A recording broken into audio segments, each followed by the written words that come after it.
Assalamualaikum warahmatullahi wabarakatuh.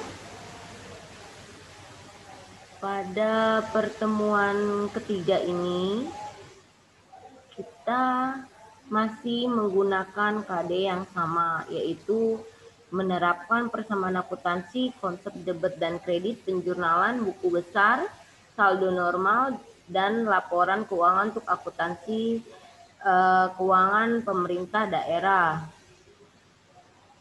Melakukan pencatatan persamaan akuntansi, konsep debit dan kredit, penjurnalan, buku besar, saldo normal, dan laporan keuangan untuk akuntansi keuangan pemerintah daerah. Ini masuk pertemuan ketiga pada KD kedua. Di sini indikatornya adalah kalian mampu menelaah laporan keuangan yaitu LRA, LO, LPE, dan neraca. Kemudian kalian keterampilannya mampu menyusun laporan keuangan pemerintah daerah.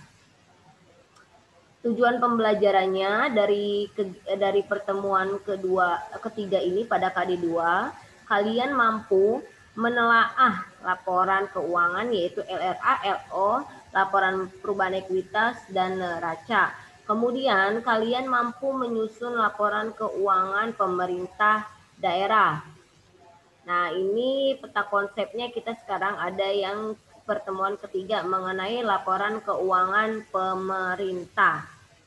Nah, ini siklus dari laporan keuangan pemerintah daerah ya nak ya. Ini ada peraturan yang mengaturnya PP 71 tahun 2010, kemudian ke Permendagri nomor 64 tahun 2013. Ini adalah jenis-jenis laporan keuangan lembaga pemerintah. Ada laporan LRA, LO, dan neraca. Kemudian yang terakhir adalah laporan perubahan ekuitas. Yang semuanya ini nanti masuk ke dalam KALK. Nah, kita bahas satu-satu ya nak ya. Yang pertama adalah laporan realisasi anggaran. Nah, laporan realisasi anggaran adalah laporan yang melaporkan penggunaan anggaran, baik berupa pemasukan dan pengeluaran yang bersifat tunai. Ya, jadi dalam laporan realisasi anggaran ini berisi mengenai pendapatan, LRA, dan belanja. Belanja ini ada dua, belanja operasional dan belanja modal. Jadi ini format laporan realisasi anggaran, LRA. Sumber pembuatan laporan keuangan adalah neraca yang sudah disesuaikan pada akhir periode. Nah, dari neraca ini untuk laporan realisasi anggaran kita berfokus pada pendapatan. Nah, pendapatan ini pendapatan yang ada bacaan LRA ya, pendapatan LRA kita masukkan. Kemudian belanja operasional dan belanja modal. Ini kita masukkan saja, masuk ke kolom debit atau kredit kalau untuk pendapatan di kolom kredit, kalau untuk belanja itu di kolom debit ya. Kemudian ketika pendapatan lebih besar daripada belanja, maka akan terjadi surplus anggaran. Namun sebaliknya, ketika belanja lebih besar daripada pendapatan LRA, maka akan terjadi defisit anggaran. Nah, kemudian adalah jurnal penutup. Jurnal penutup untuk laporan realisasi anggaran. Nah, ini jurnal penutupnya. Yang pertama adalah jurnal penutup untuk menutup akun pendapatan dan beban ya. Jadi jurnal penutup itu gunanya untuk membalik akun pendapatan dan belanja. Untuk menutup akun pendapatan dan belanja. Nah, pendapatan yang letaknya pada neraca di debit, maka pada jurnal penutup pendapatan pada saat neraca itu letaknya di kredit. Nah, pada saat ditutup maka letaknya di debit.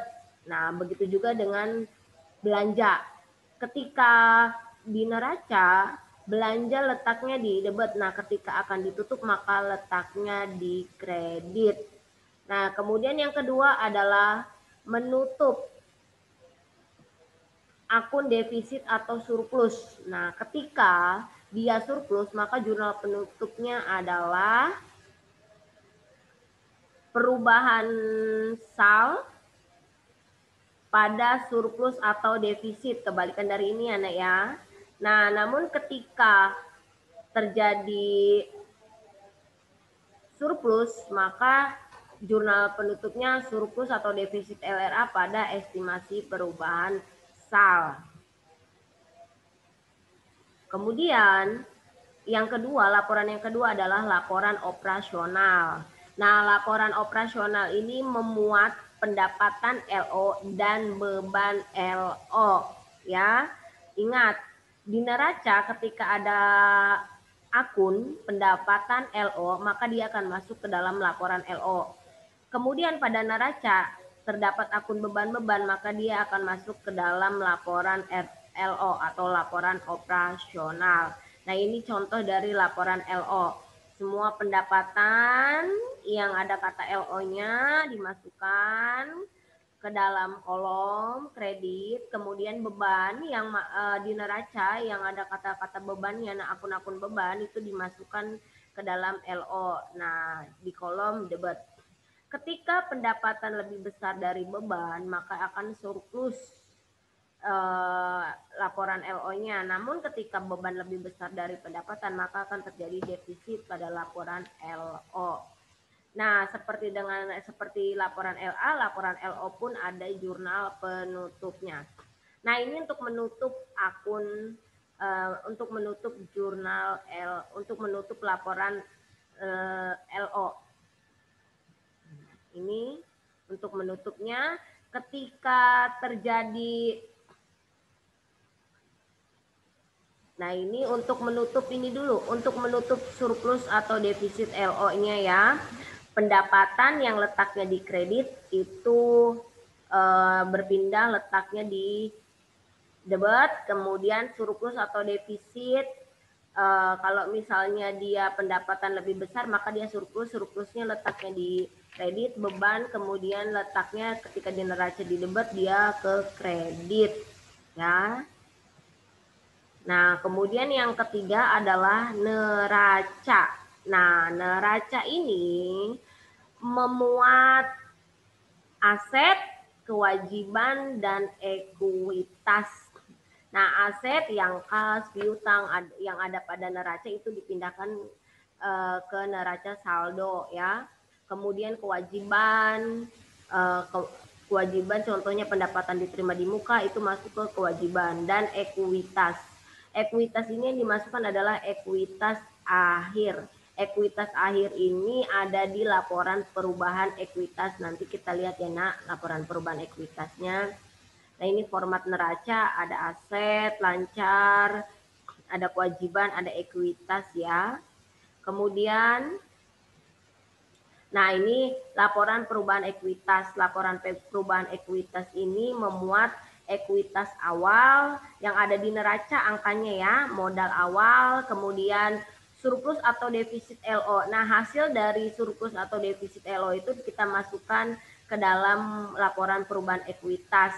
Nah, kemudian didapatlah ekuitas akhirnya. Nah, sekian pertemuan ketiga yang bisa saya jelaskan mengenai laporan keuangan lembaga pemerintah. Akhiri, wassalamualaikum warahmatullahi wabarakatuh.